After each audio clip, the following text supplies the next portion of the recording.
করে একটা মান আছে 1, এর জন্য ওয়াই এর একটা মান পাই আমরা 1। এক্স চলকের আরেকটা মান আছে, মনে করো যে -1, এর জন্য আমরা পাইতেছি কি, আরেকটা মান 1। আছে 2, এর জন্য ওয়াই এর একটা মান পাইতেছি আমরা 4। মনে করো -2, এর জন্য আমরা আরেকটা মান পাইতেছি 4। তাহলে দেখো তো এক্স চলকের কয়টা মান, অর্থাৎ একাধিক মানের জন্য আমরা দেখো ওয়াই এর কি মান পাইতেছি, একাধিক একটি ওয়ান। মাত্র মান মান পাইতেছি। অর্থাৎ তোমরা মনে করতে পারো যে এটা একটা মেশিনের মতো মনে করতে পারো নাকি।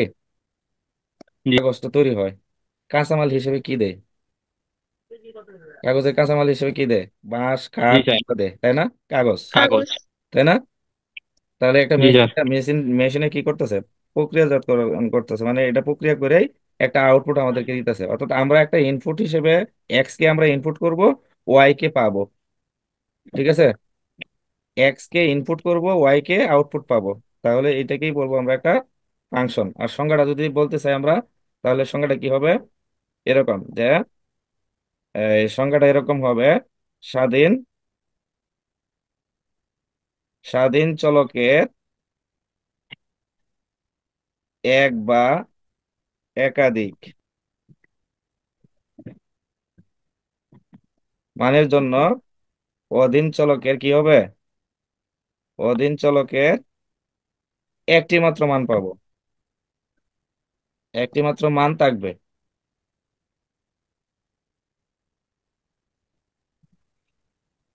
তাহলে ফাংশনটা কিরকম হবে, যে স্বাধীন চলকের এক বা একাধিক মানের জন্য অধীন চলকের একটি মাত্র মান মান থাকবে। থাকবে। এক্সটা কিন্তু মূলত আমরা ওয়াই হিসেবে ধরে নিই, ওয়াই। অর্থাৎ এটা যে আমি বলছিলাম যে মেশিন হিসেবে, এটা প্রক্রিয়াকরণ করে যে আউটপুটটা দিবে সেই আউটপুটটা হবে ওয়াই। ঠিক আছে, জি তাহলে স্যার। এক্স স্কোয়ার করলে যা আসে, এটা কি হয়, ওয়াই পাই না আমি, যে f of x equal to x square equal to y বলতে পারি আমরা। তাহলে এটা একটা function, f of x equal to x square, এটা একটা, এই যে যেরকম এক বা একাধিক মান, আমরা এই যে একাধিক মান বসাইছি, অধীন চলকের একটি মান পাইছি আমরা। তাহলে এইটা এরকমটাই হলো কি, যে একটা ফাংশন। তোমাদের ফাংশন দেখানোর জন্য আরেকটা জিনিস দেখাইছে তোমাদের বইয়ে আছে, যেমন বাংলাদেশ, ঢাকা। জি স্যার। আচ্ছা, এবার ডোমেন বলতে আমরা কি বুঝি, ডোমেনটা, মান ডোমেন কি? নির্ণয় করা, মান নির্ণয় করা নিয়ে, গুড। ঠিক আছে। তার মানে x+2 বাই এক্স ওয়াই এর মান পাবো।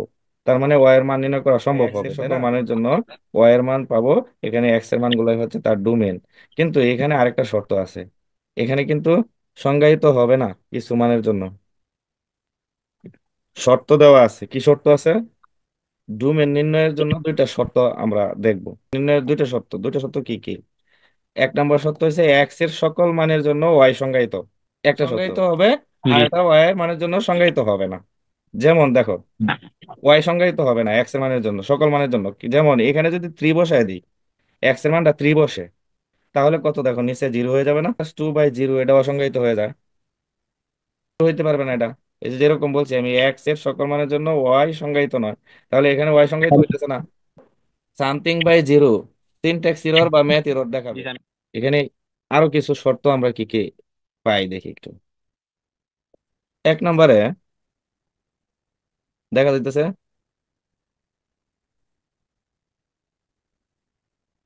দেখা যায় ভগ্নাংশের জি স্যার। হর হতে পারে না।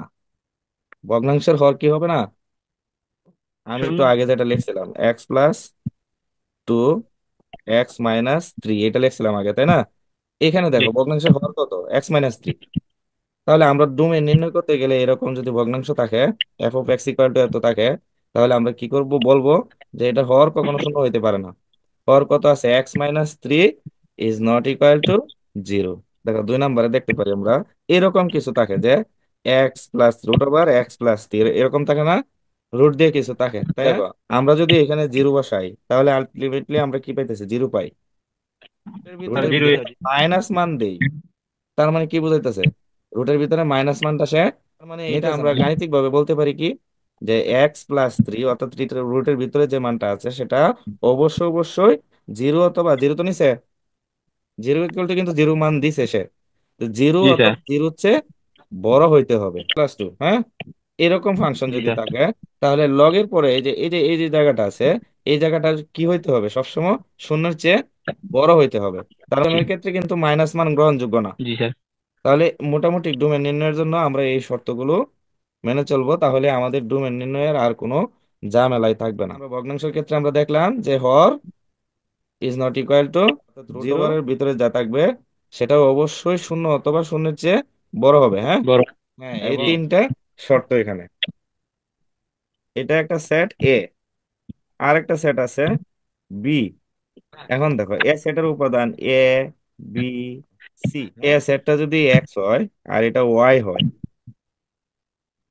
এ এর সাথে এস এর একটা সম্পর্ক, বি এর সাথে এম এর সম্পর্ক আছে, সি এর সাথে জে এর সম্পর্ক আছে, বাকি দুইজনের সাথে কারো কোনো সম্পর্ক ডোমেন হচ্ছে এক্স এর যে উপাদানগুলো এ সেটের যে উপাদান আছে সেটা নিয়ে যে সেটটা তৈরি হয় সেটা হচ্ছে ডোমেন এ বি। কোডোমেন কারা এখানে? কোডোমেন হচ্ছে বি সেটের, অর্থাৎ এরা এদের নিয়ে যে সেটটা সেটা হচ্ছে কোডোমেন, এরা হচ্ছে কোডোমেন। তাহলে ডোমেন এবং কোডোমেন ক্লিয়ার। যারা আছে, যারা সদস্য আছে সবই মিলে কি কোডোমেন, আর এক্স এ যারা আছে সব হইলো কে ডোমেন। রেঞ্জের সেটটা হবে যাদের সাথে এক্স এর সম্পর্ক, অর্থাৎ এই যে সম্পর্কের ফলে যেটা তৈরি হয়েছে, যেটা আউটপুট পাইতেছি আমরা এক্স এর দেওয়ার পরে কি আউটপুট পাইতেছি জি এই এ। স্যার। তাহলে এই তিনটা জিনিস কিন্তু আমাদের মাথায় রাখতে হবে ফাংশনের জন্য, জি। বিশেষ করে কোডোমেন কি, রেঞ্জ কি। ঠিক আছে, ডোমেন হবে এ এর, ডোমেন হবে বি অর্থাৎ ওয়াই এর সকল উপাদানের সেট হবে কোডোমেন অর্থাৎ সব থাকবে। আর রেঞ্জ হবে এর ফলে যে আউটপুটটা পাই আমরা আছে সেটাই হচ্ছে রেঞ্জ। আমরা বলতে পারি সকল রেঞ্জ, অর্থাৎ রেঞ্জের সেটটা হবে কোডোমেনের একটা উপসেট।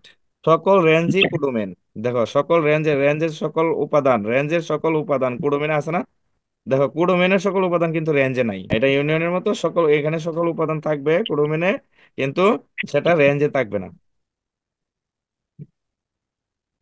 ক্লিয়ার? স্যার। আমরা পড়ছি ফাংশন, ডোমেন, কোডোমেন, রেঞ্জ, তাই না? তাই আবার যুক্ত হয়ে যাবা। আগামী কালকে আমরা ইয়ে পড়বো, এই কি বলে সৃজনশীল।